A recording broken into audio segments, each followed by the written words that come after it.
All right, let's get right into it. Back in May of 2025, a military operation kicked off that, according to experts, completely changed the rules of the game between two nuclear powers. Today, we're going to break down exactly what happened and, more importantly, why it matters so much. And that quote right there, man, it really gets to the heart of the seismic shift we're talking about.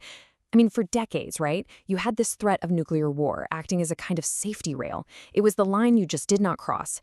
But in the spring of 2025, that line got completely redrawn. Just 88 hours. That's all it took. For 88 hours, the world was basically holding its breath as this high-stakes conflict played out. This is the story of Operation Sindoor. And believe me, this brief but incredibly intense confrontation has totally rewritten the playbook on modern warfare. Okay, so let's dive in. So first things first, what was Operation Sindoor? Well, at its core, you need to see it for what it was. A massive, and I mean massive, calculated military response by India after a major terror attack. Yeah, and this wasn't just another surgical strike, not even close. We're talking about a swift, powerful, multi-day operation, something on a scale that was pretty much unprecedented. It really signaled a dramatic shift in India's whole strategic posture. And you can see here, the operation was a very deliberate, two-pronged assault. First, you've got the terror camps, right? The ones directly linked to the attack. But then, and this is the real game changer, it escalated. They started hitting the military infrastructure itself, including 11 air bases. I mean, going after state military assets directly? That was a huge departure from anything we'd seen before in this conflict. So, you have to ask, right, what would provoke such a massive military action? To really get the why behind all this, we've got to look at the event that was, the final straw. Because this didn't happen in a vacuum. Not at all. The way it's framed is as the culmination of a whole pattern of attacks. But the immediate trigger, the flashpoint, was a horrific attack in Palgal on April 22, 2025. This attack resulted in the deaths of 26 Indian civilians. And the fact that it specifically targeted non-combatants, well, that became the catalyst for everything that followed. And the name they chose, wow, it's incredibly revealing. Operation Sindoor. Now, Sindoor is a traditional red powder worn by married Hindu women. So by naming it this, the message was crystal clear. At least from the Indian perspective, this was a mission to deliver justice, very personally, for the victims and their families.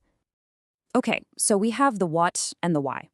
That brings us to the how, and this is where things get really interesting, because India deployed a totally new playbook for this operation.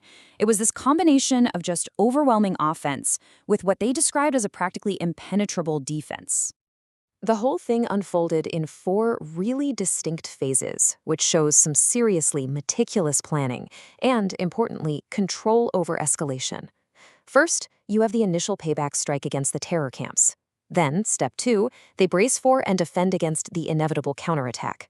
Third, a massive escalation, targeting those military assets we talked about. And finally, once their objectives were met, they force a ceasefire. It's a very deliberate sequence. Now, to actually pull this off, India relied heavily on what are called standoff weapons. And listen, this is a really key detail. It meant that missiles like the BrahMos and SCALP could strike deep inside Pakistan with pinpoint precision, all without a single Indian fighter jet having to physically cross the border. That tactic was absolutely crucial for minimizing the risk to their pilots and their very expensive aircraft. So, as you'd expect, Pakistan retaliated. Sources described hundreds of drones and missiles being launched, and that's where India's defense was really put to the test. Now, according to reports from the Indian side, it's multi-layered air defense shield, with the S-400 system pretty much leading the charge. It neutralized all significant incoming threats. That was a huge demonstration of a powerful defensive capability. Okay, so the fighting's over. What are the long-term consequences of these 88 hours? Well, the single most significant outcome is what analysts are now calling India's new doctrine, and it's basically built on 3 core pillars. The first pillar, it's a complete rejection of a proportional response. See, in the past, a smaller attack might have been met with a smaller surgical strike, tit for tats. This new doctrine says, nope. It signals that any terror attack, big or small, could now trigger a massive, large-scale military retaliation. Now, this second pillar, this might be the biggest deal of all. For decades, the strategic assumption, the unwritten rule, was that Pakistan's nuclear arsenal was the ultimate trump card. It was a deterrent against any large-scale Indian conventional attack. This pillar basically signals that India is now willing to call that bluff. They're refusing to let the nuclear threat stop them from launching a military response to terrorism. And finally, pillar number 3. This one erases the line between the terror groups themselves and the states that sponsor them. In the past, there might have been some room for plausible deniability. This doctrine makes it crystal clear. If an attack comes from Pakistani soil, the Pakistani state itself is now considered a legitimate target. No more separation. But the conflict wasn't just fought with missiles and drones. Not by a long shot. There was another fierce battle being fought. A battle over the narrative, waged in press briefings and all over social media. Urban warfare expert John Spencer pointed out a really stark contrast in the communication strategies here.